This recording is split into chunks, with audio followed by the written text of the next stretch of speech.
Hello everyone, it's Leo, and in this video we are going to talk a little bit more about Sailor Moon Eternal once again. No, we unfortunately don't have an official release yet here for us. Still eagerly waiting for that Netflix release, but today we are going to talk about the Outers. Yes, our queens who are going to be big stars in the second movie from Sailor Moon Eternal, and I am super excited to see them. Now we have snippets. I'm not even gonna call them trailers. I'm gonna call them snippets because they are super short. They're 7 seconds each from each of the Outers. We have one from Sailor Uranus, Sailor Neptune, Pluto, and Saturn. So we have little trailers, very small trailers from the 4 of them, and adding to that, we have one trailer for the second Sailor Moon Eternal movie in which we can see lots of shots from the Outers, and also another trailer that showed a little bit of the transformations of each of the Outers. And this is finally the time for us to get an official Sailor Saturn transformation. Even though she had a pose in Crystal Season 3, we are going to get a full transformation sequence in Sailor Moon Eternal, and I am super excited to see. We were already able to see shots of the transformation, but not the transformation completely, and I am super excited.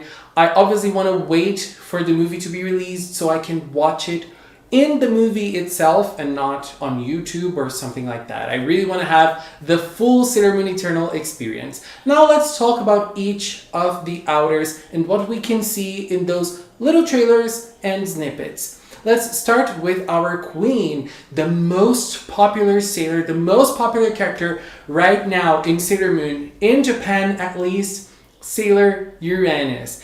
In Sailor Uranus' little snippet, we are able to see a little bit of her transformation, which doesn't seem to be that different from Crystal Season 3. The backgrounds, they're all the same colors, but we are also able to see a little bit of her attack as well. In the first Sailor Moon Eternal trailer, in the first trailer for the second movie, we saw a little bit of world shaking, and in this little snippet we were able to see Space Sword Blaster, which is the attack she uses in Crystal Season 3. So now we're going to see this attack in a different light, in a different style, which is the Eternal style, but the animation seems to be the same. It's just traced with the new style from Eternal. I think it looks nice. I'm excited because I love this attack, and I love this stock footage animation from Crystal Season 3 from this attack. I think it's incredible. I love the backgrounds and the colors and everything, so I'm pretty sure it's gonna look amazing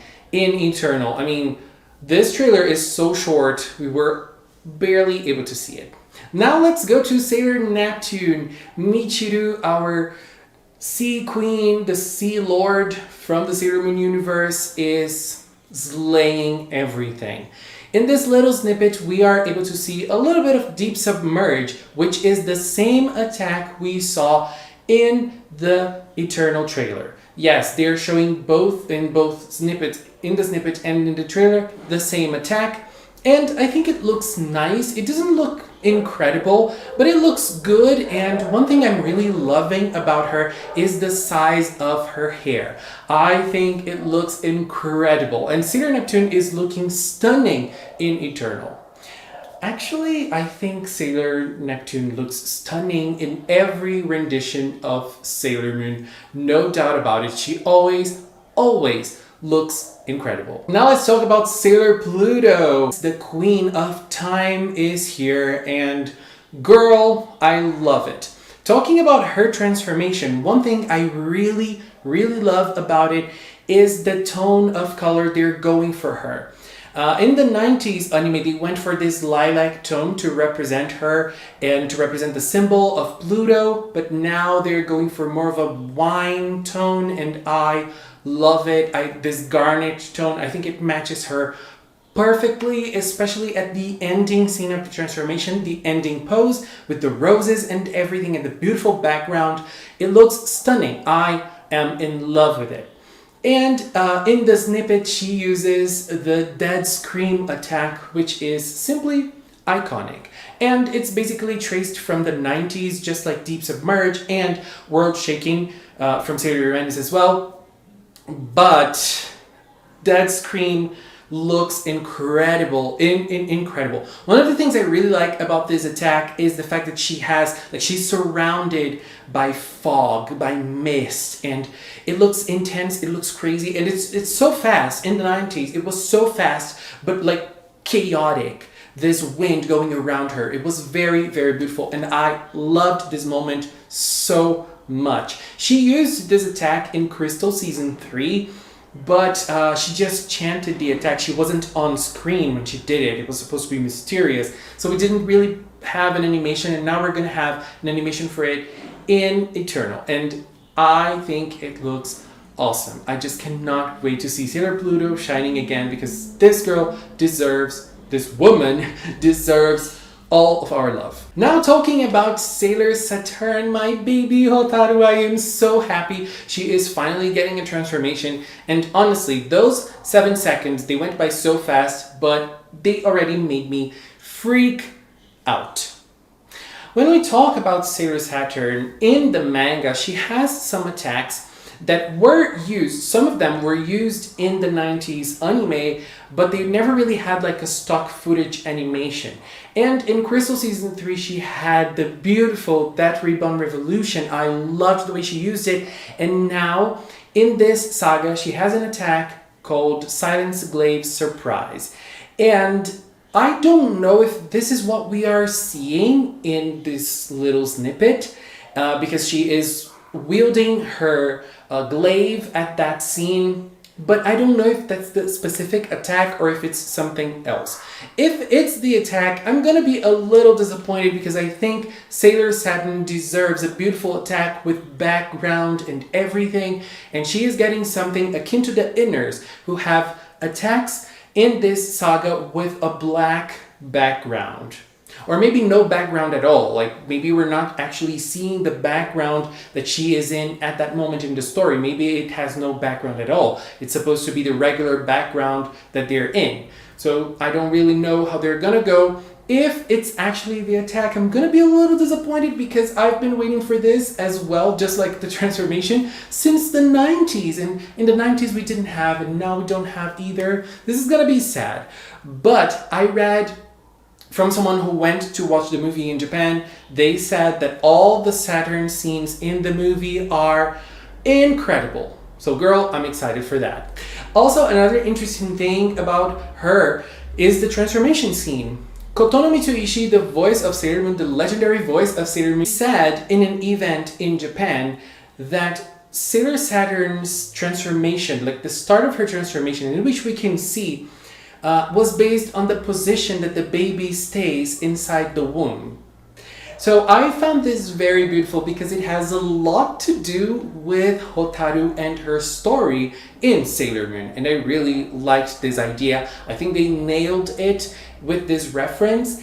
And well, if you've watched Sailor Moon Crystal Season 3, you know what I'm talking about. If you didn't watch it, go watch it to prepare yourself for the movie. And when you watch the movie, you're gonna understand as well, for sure, because she has a beautiful story going on for her. I really like it.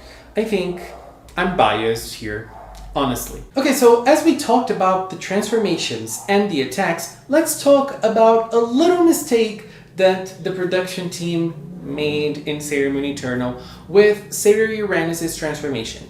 When they transform in Sailor Moon Crystal and in Sailor Moon Eternal, they have two different poses. One after the transformation, and then they make this speech, and then they land their final pose.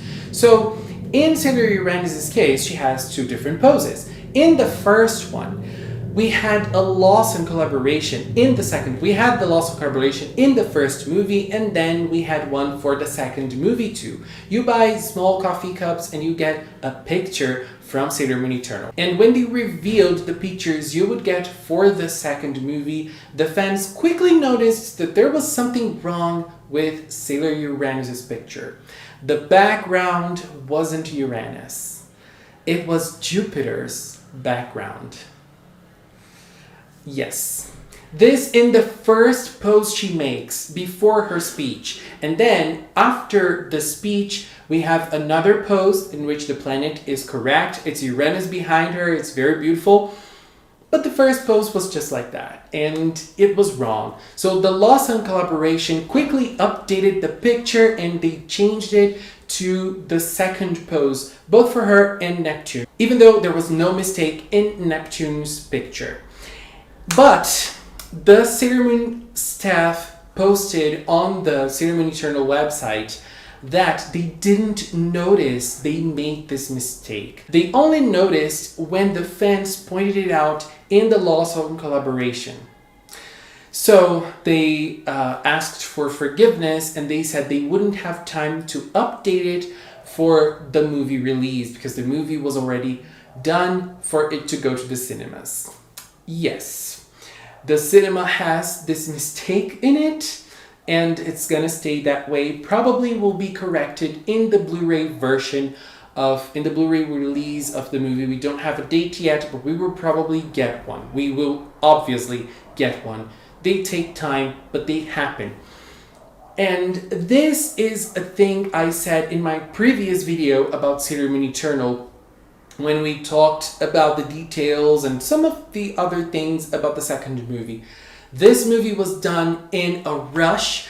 They rushed it out. They didn't have time to do, they didn't have a usual time production probably for this movie.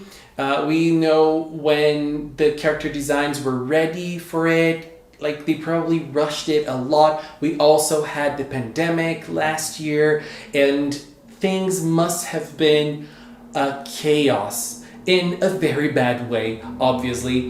And so the production team must have suffered a lot when trying to do this movie. Girl, it must be so tough working in animation. It must be really, really tough. That's why I admire animators a lot, especially because they're always giving their best to bring something great to us. And even with this mistake, I think Sailor Moon Eternal is going to be great nonetheless, and I cannot wait for our turn. Toy animation, I am waiting patiently, but please give us a date. Tell us the movie will be available at this date. Come on, give it to us. We Sailor Moon fans deserve it. We have been waiting patiently. Anyways, everybody, this is all for now. If we have an official date for this movie to come out here, we are going to talk about it very quickly, and I cannot wait to give this news to everybody, but I don't know if it's going to be anytime soon. Maybe they're waiting for the movies to leave the Japanese cinemas before they release the movie to the rest of the world. I have no idea what they're thinking. I'm just here waiting patiently. Anyways, I just want to take this little time to thank the members of the Magical Cinnamon channel. If you are a member, thank you so much for all of your support. Thank you so much for believing in Magical Cinnamon. And if you've watched up until now, thank you so much as well. Thank you so much for watching. And until next time, bye bye.